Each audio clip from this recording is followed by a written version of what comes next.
Okay, so I gotta say it. I did like that Sullivan one a lot. If I didn't say it already, I already forget if I did or not. Oh, that's good.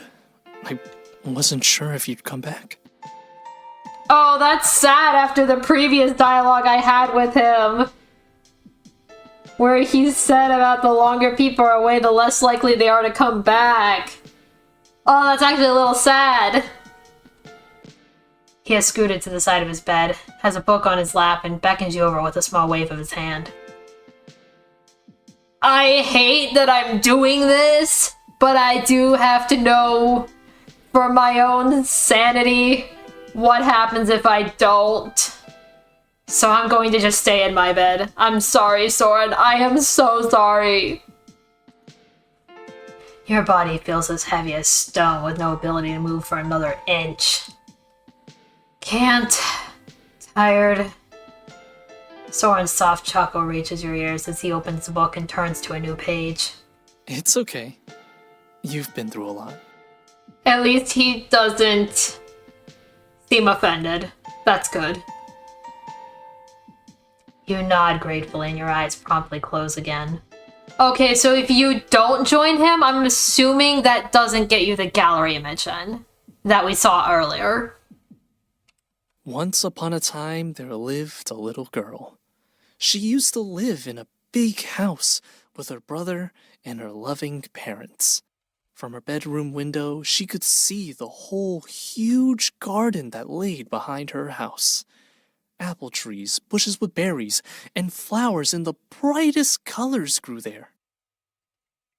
After every rain, the whole garden smelled of fresh, wet soil, and the last drops on the leaves of the plants glistened in the sunlight. It was like a paradise. Well, here we are at the part where the ability starts to kick in. My throat is so going to hate me after this because that growling voice that I've been doing this entire time, I've never done that voice for so long. Because I think at this point in time, my recording is at like at least a couple hours by now, I think. I just wanted to see if you continued your work. Nothing else, really. I forgot we had this bit of dialogue. I gotta choose the other option. I don't believe you. I swear I only looked at the exercise book. Nothing else. Really. Funnily enough, it says lab technician instead of Astaroth, even though we know his name. I don't know if that's just a mess up or what, but it's kind of funny. Well, caught spying? Asta begins to stutter nervously as he starts tugging at his sleeve. Astaroth, you're their supervisor. The other two of you are lab rats. You have nothing to demand. Astaroth can do whatever he wants. Dang! Okay! Soren rolls his eyes as he heaves himself onto his bed with all his might. We'll leave the two of them in your care now, Astaroth. Test. I thought this was training. Test, training, is the same thing. Look at the dot. A bad feeling settles in your stomach as you turn your head and stare at the red dot on the wall as if hypnotized. I am just spacing out. The dot, which has been painted on the wall, now takes up your entire attention. You breathe in and out deeply in silence and try to move as little as possible so as not to disturb the measurements. Suddenly, you hear a high-pitched whistling sound followed by a sharp pain in your neck. Ugh! You instinctively reach for the thing that hit you in the neck. The hot pain shoots through your veins and makes your entire body burn like fire. A piercing scream escapes you, but it sounds strangely distorted and inhuman. Your arms and legs cramp and twitch wildly, causing you to fall off the chair and continue seizing on the floor. Your head feels like it's about to burst with pressure, and you can feel your organs shifting inside you. Through blurred vision, you see your arms and legs lengthen. A tingling itch spreads over your entire skin, and you see tufts of hair begin to sprout. Dazed, you lift your head and discover your reflection in the window. That can't be. It's you. Your body obeys your every word. It's painful, but you're in control. Then a twinge pierces your skull and you collapse on the floor again. My body is no longer my body. Gradually, you regain consciousness. With trembling hands and a pounding heart, you heave yourself back onto your chair. Your body looks the same again, even if your muscles are still a little sore. You stare blankly at the floor in panic as you try to process what you have just experienced. Impressive. You look up, still clinging powerlessly to the chair. Truly impressive. The extent of your ability is uncharacteristically extensive. I want to give you the opportunity to become one of our helper experts. You look at him in surprise, then remember what Soren had said about the helpers the other day. So? Amused at the sight of you, he laughs softly. Then a loud buzzing sounds in your ears. I'm sorry. It's for your own good. What? I don't understand. What's your answer? Well, we've been waiting for this moment. I will not cooperate. Hey, what are you doing? What are you doing? Hey, wait! The plan. The plan must succeed. Dazed, you wake up. Blinking tiredly, you stare up at the ceiling. It's not your room. Then you notice a strange feeling on your arms, legs, stomach, and neck. You lift your head, but are held back by a strap around your neck. You are tied to a bed. Out of the corner of your eye, you can see the bare metal walls of the cell. Straps, chains, and other things hang from the walls to immobilize people. Hello? Is someone there? The sound of footsteps follows, then someone appears in your field of vision. He looks tired. You really messed things up. Like, seriously. I mean... What happened? Don't play dumb. I've rarely seen anyone snap like you. Snap? Zen crosses his arms in front of his chest and gives you a disparaging look. I checked your assessment sheet, and since the day was filed, your potential has grown enormously. Just like your current skills. But you're just... unmanageable. You stare at him dumbly, still tugging tensely at the restraints. All the time we invested in you. All for nothing. You're not tameable. You're just too unpredictable. That means what? Oh, well. You get signed up for the games. That's what happens when you try to kill the high-ups like Charlotte and me. But I didn't. Then turns on the spot and walks over to the very sturdy-looking door. He gives you a final look. Enjoy your last days. Okay, so I went ahead a bit to check if dialogue changed in the part that's coming up. It does not. Weirdly enough. Because I know I clicked, I will not cooperate. I made certain that I would click on that. Because I wanted to not. But it's the exact same. Unfortunately. Like, that might be the only thing I'm a little disappointed about, because I was hoping, like, some of the dialogue there would change, because, hey, I did choose not to cooperate. I'm going along, kind of, with Delta's plan, in quotes, of, hey, I'm not becoming a helper expert. I don't want to do anything with Zen, or be a helper expert, or even be here at all. So I'm a little surprised by that, but it is what it is. I'm just going to continue on, and I will just go through the rest of this, obviously, and then we'll go get to the end of episode 14, and then I'll stop recording because my throat is killing me. You're alone. Alone in the dark, cold room. Still tied to the bed with straps.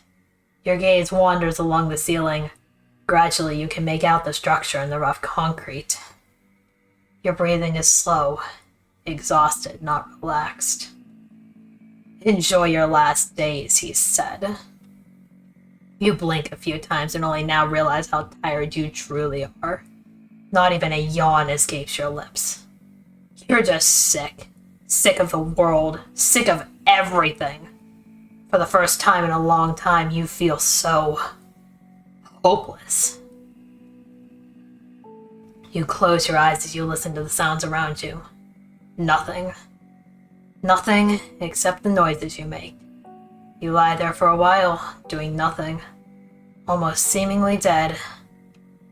Then it suddenly gets cold around you. Irritated, you open your eyes. What the? You are standing. The straps in the bed are gone. Then you catch sight of her. You're here. Was that you? Did you make me lose control? Made me attack Zen and Charlotte? Was that you? The plan. The plan must succeed.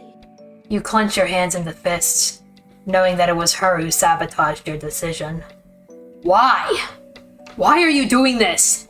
And who are you? Delta. The name is Delta. Delta looks after everyone. Stunned, you stare at Delta, still not understanding who she is and where she has come from. I had a plan too, you know. A plan for my survival? And you just ruined everything, damn it! Silence returns and you see the girl tilt her head slightly. No. Delta saves everyone. Everyone like Delta gets saved. Everyone like Delta? Everyone like you? I'm not like you. I don't even know what you are! It's time. Time to go back. Trust Delta. Delta will guide you. You open your mouth to say something back, but you fall. Not into the water this time. You fall into nothingness until you hit a solid surface. That's soft. That says soft. I got so into it, I got completely messed up on my words. Whoops. Oh, that hurt my throat a little. Oh, you're awake? Yeah, my throat's a little sore from screaming, apparently, but hello. I'll stop the time again. Ready? Set? Go.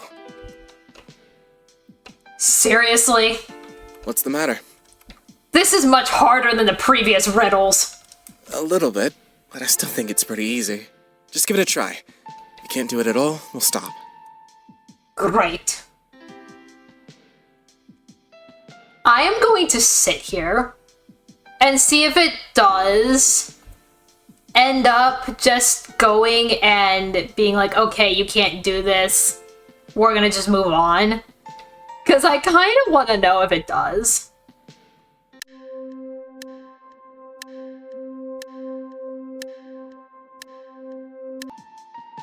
Too bad. But, well, you don't seem to be fit either. Maybe that's the reason. I didn't expect it to actually do anything. I thought it was gonna be sitting here like for, I don't know, 5-10 minutes maybe, and just wasting time. But apparently it does take that into consideration if you don't finish it fast enough, or in my case, I wasn't even trying. So, that's neat to know. Completely shocked by Soren's words, you can't make a sound, but notice how hard your friend is trying to hold back some tears. I'm sorry. I don't care what you say. Whatever's done is done. You must be crazy. He lowers his head as he continues to cling to you. Zen had offered me a position as a helper. But then this girl showed up and took away my control over my decisions and actions. My decision was still the same, but my actions sure as heck were not. I've already heard what you've been up to. The whole South Lab knows about your breakdown, and how dangerous you are. Let them talk. I am dangerous. The masked man is stunned. Apparently he misjudged you. You might have courage. Well, who cares? You'll soon be gone anyway. His posture relaxes a little, so you assume he's rolling his eyes. My condolences. The games are the end of the line for most expert. But you're not without a chance. Will you watch as well? Her gaze travels down you, but she seems to be looking through you rather than at you. I don't have a choice. Attendance is mandatory for someone like me. Oh, I see. What do you mean, someone like you? What does that mean? I'll keep my fingers crossed for you. Lilith immediately steps away from the bed and gives way. Of course. The schedule. Open your mouth. Here comes the airplane. Nope. Open your mouth. Nope. You can still turn your head so that the spoon has no chance of getting into your mouth. Come on, it's nearly time for me to clock off. Don't keep me waiting. Nope. Slowly and with a soft squeak, the middle door leading to the actual canteen opens. Here I am! Hi, welcome to I Am Being a Problem. I didn't think it was going to just keep on having me be a problem with just nope. Nope. Nope. No.